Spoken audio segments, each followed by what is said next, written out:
अच्छा, हमको सिखा रिया है। কৈছিলে যে গুদাম কমিটি অনলাইনত ৰখাৰ পিছত গোটচিটত যিবিলাক মানুহে কাম কৰি আছে, যিমানখিনি মানুহে কাম কৰি আছে তাৰ এখন ফাইনেল লিষ্ট আমি উলিয়াব লাগিব।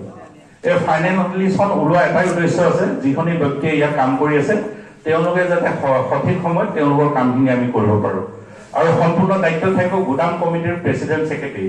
আমি গুদাম কমিটি যিখন পাতি দিছোঁ, এই গুদাম কমিটিখনৰ দায়িত্বত এই যিখন আমাৰ ৱৰ্কাৰ যিখন লিষ্ট ওলাব অনলাইনত, যিখন আমি ৰেলৱে ডিপাৰ্টমেণ্ট আৰু শ্ৰম মন্ত্ৰালয়ত যিখন আমাৰ জমা হ'ব, সেই লিষ্টখনৰ আধাৰত অনাগত দিনত আমাৰ যি ৰেল যি আইডেণ্টিটি কাৰ্ড, যি আমি আইডেণ্টিটি কাৰ্ড পাব লাগে ইণ্ডিয়ান ৰেলৱেৰ পৰা, আৰু শ্ৰম মন্ত্ৰালয়ৰ যি মেডিকেল পাব লাগে, এই গোটেইখিনি সুবিধা আমি উপলব্ধ হ'ব।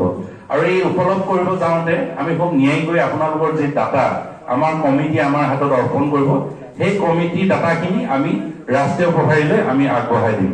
সেইকাৰণে আপোনালোকক অনুৰোধ জনাইছোঁ, আপোনালোকৰ কিছু যদি কিবা তাতে ভুল ত্ৰুটি থাকিব পাৰে, কোনোবাই কিউআৰ কাৰ্ড পোৱা নাই, কিউআৰ কাৰ্ড পাইছেও যদি তাত কিবা ভুল থাকিব পাৰে, আপুনি কমিটি যি আমাৰ আমি বনাই থৈছোঁ প্ৰেচিডেণ্ট ছেক্ৰেটাৰী, তেওঁলোকৰ লগত সহযোগ কৰিব।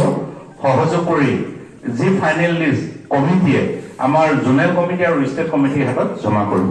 সেইকাৰণে মই সভাপতি ডাঙৰীয়াক অনুৰোধ জনাইছোঁ, অতি শীঘ্ৰে আপোনালোকে এখন ইয়াতে মিটিং পাতিব, গোটেই কমিটিৰ যিকেইজন সদস্য আছে, আৰু ইয়াৰ যি কাম কৰা গেং লিষ্ট আপোনালোকৰ হাতত জমা আছে বা আমি জমা কৰিছোঁ বা আপোনালোকৰ আছে, গোটেইখিনি খুব ন্যায়িকৈ আপোনালোকে আমাৰ হাতত জমা কৰিব, যাতে কোনো এজন ব্যক্তি ইয়াত কাম কৰা ব্যক্তি যাতে ৰৈ নাযায়। যি ফাইনেল লিষ্ট আহিব, সেই ফাইনেল লিষ্ট আধাৰত এখন আপোনালোকে ৰেলৱেৰ পৰা এখন আইডেণ্টি কাৰ্ড পাব, এটা মেডিকেল পাব, আৰু শ্ৰম মন্ত্ৰালয়ৰ ফালৰ পৰা এটা মেডিকেল পাব, অৰ্থাৎ 100% মেডিকেল পাব। এই দুটা বস্তু বৰ্তমান খুব কম দিনৰ ভিতৰত আপোনালোকৰ সন্মুখত ভাৰতীয় ৰেলৱে মালগুদামে আপোনাৰ ওচৰত দিব বুলি দিম। मैं बिहार का हूँ और बिहार का ही अपडेट आज सारा है। और आप लोग बोलते हैं कुछ नहीं मिला, 4 लेबर कोड में जगह मिले ही हैं, उससे आपको सारी सुविधा मिलेगी ही, पेंशन पेंशन जो भी है। 10,000 करोड़ बहुत पहले पास हुआ, उससे स्टेशन पे कैंटीन नल जल सब बना ही है।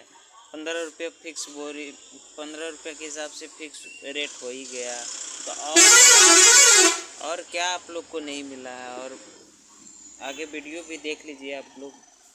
अब क्या बोल देखा, बड़ी दिल से सुना, आपने कभी सोचा था आपके घर वाले, आपके गांव वाले, आपके बगल वाले कभी मानने से आया था कि जो इतनी सीमेंट का बोरा उतार रहा है एक दिन उसको रेलवे में कर्मचारी का दर्जा मिलेगा, उसको 15 रुपया हिसाब से, 12 रुपया हिसाब से, 20 रुपया हिसाब से उसको 50 किलो वजन उठाने का होगा? सोचा था कभी?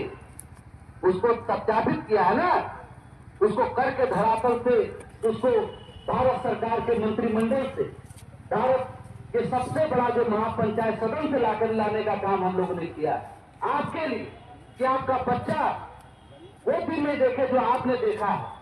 आपका बच्चा भी इस देश में डॉक्टर, इंजीनियर, बड़ा पद पर बेहतर शिक्षा दीक्षा उसका व्यवस्था हो।